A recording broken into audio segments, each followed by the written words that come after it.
sport électronique est souvent présent à Japan Expo. L'année dernière, on avait une représentation réduite avec heureusement le stand de Gameslines toujours présent pour organiser des tournois. Et cette année, avec l'absence de Comic-Con, on pouvait craindre le désert absolu. Mais c'était bien le contraire, avec notamment un stand énorme consacré à League of Legends.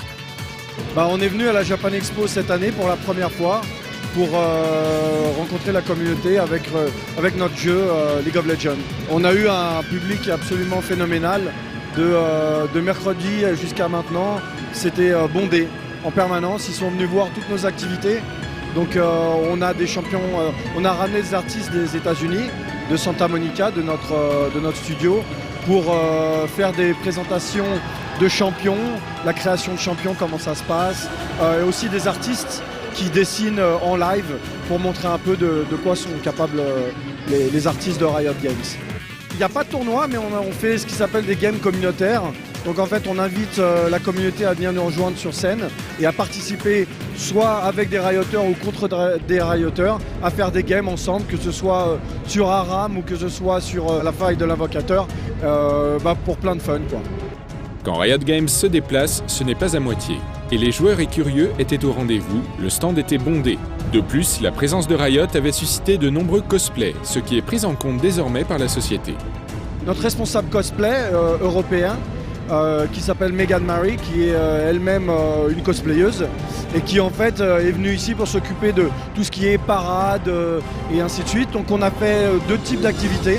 On a fait une activité qui est les panels en fait cosplay, où nos cosplayers, nos 3 ou 4 cosplayers phares français sont venus nous présenter et présenter à la communauté des panels de comment on fait du cosplay, comment on rentre dans le milieu, des tips et des astuces en fait sur comment faire des costumes sympas. Et on a aussi ce qui s'appelle la parade que vous voyez derrière moi là.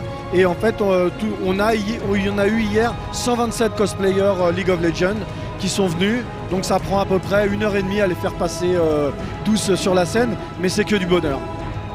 Et tout cela a été couronné par une offre sympathique, l'attribution de skins dans le jeu pour tous les visiteurs de Japan Expo.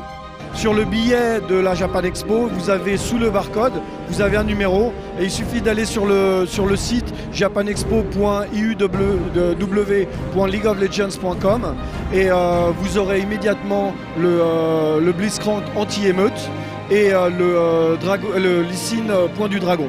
Voilà, tout ça gratuitement. Et bien sûr, si vous n'avez pas le champion, si vous ne l'avez pas acheté, on vous le donne gratuitement. Mais il n'y avait pas que League of Legends cette année. Gameslines était à nouveau présent avec un stand plus grand et plus de jeux. Alors Gameslines, c'est une association de potes qui se sont rencontrés dans les tournois, dans les conventions, etc. Tout ce qui est lié aux jeux vidéo. Et à un moment on s'est dit pourquoi pas créer une asso et de refaire vivre aux gens ce que nous on a vécu. Et voilà d'où l'asso s'est créée. Et avec ça on a fait plein de tournois, des animations. Là c'est la deuxième année qu'on est à la Japan Expo. On est passé de 100 m² à 200 m², ce qui est pas négligeable. Là aujourd'hui on fait du Street Fighter 4. Ultra Street Fighter 4 qui vient de sortir. On a du Super Smash Bros Melee, du Pokémon, on a eu du Mario Kart, on a eu du Naruto, on a du Jojo, on a un tas de jeux, on a des bandes d'arcade, on a un peu de tout. Et pour que satisfaire un peu tout le monde. Et je pense que c'est Paris réussi quoi. Tout a bien marché, c'est ça qui est étonnant, c'est que tous les jeux qu'on a fait a bien marché. C'est Pokémon c'est rempli comme pas possible. Smash Bros aussi, Street Fighter aussi, tous les tournois sont full. Et ça fait grave plaisir. La cohabitation se passe très bien avec les personnes de Gameslines. Ils nous ont accueillis sur leur stand et on les remercie. Il y a du bon niveau, j'ai pu commenter sur scène quelques matchs et franchement il y a du bon level. Le plus beau match que j'ai vu, je vais dire, parce qu'il y en a eu tellement que je ne sais même plus quel était le plus haut.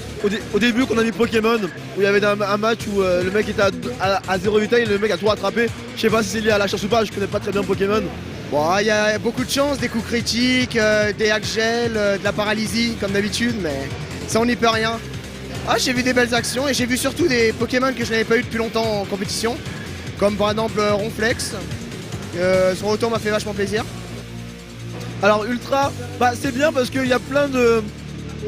Le système de jeu avant était abusif, maintenant c'est un peu dangereux de prendre beaucoup de risques. En fait, le risk reward est plus gros.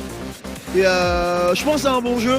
Après, faut voir, il y a encore 2-3 trucs à corriger par rapport aux nouveaux persos. Mais je pense que Capcom est sur la bonne voie. Après, on entend le jeu parfait, mais qui a réussi à faire un jeu parfait maintenant? Je pense que pour l'instant, il n'y a personne.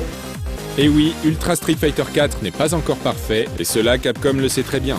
De ce que j'ai eu comme retour des pro gamers français, donc des top FR, le jeu Ultra est très très bon. Ils ont vraiment adoré l'équilibrage des persos, des différents personnages. Décapré reste aussi un très bon personnage également qui est très apprécié. Elena aussi est pas mal jouée, je crois que même il me semble Ballmaster la préfère énormément maintenant. Donc oui, j'ai d'excellents retours. Après, il y a encore quelque chose à améliorer sur certains personnages, mais bon, après, c'est des petits détails. Mais dans l'ensemble, Ultra a été bien accueilli, oui. Ce n'était pas une mauvaise année pour la compétition à Japan Expo. On avait droit à de la représentation officielle avec Riot Games et aussi le côté associatif avec GameSlines. On espère avoir au moins aussi bien l'année prochaine, l'idéal étant d'avoir des étapes officielles des grands tournois à Japan Expo.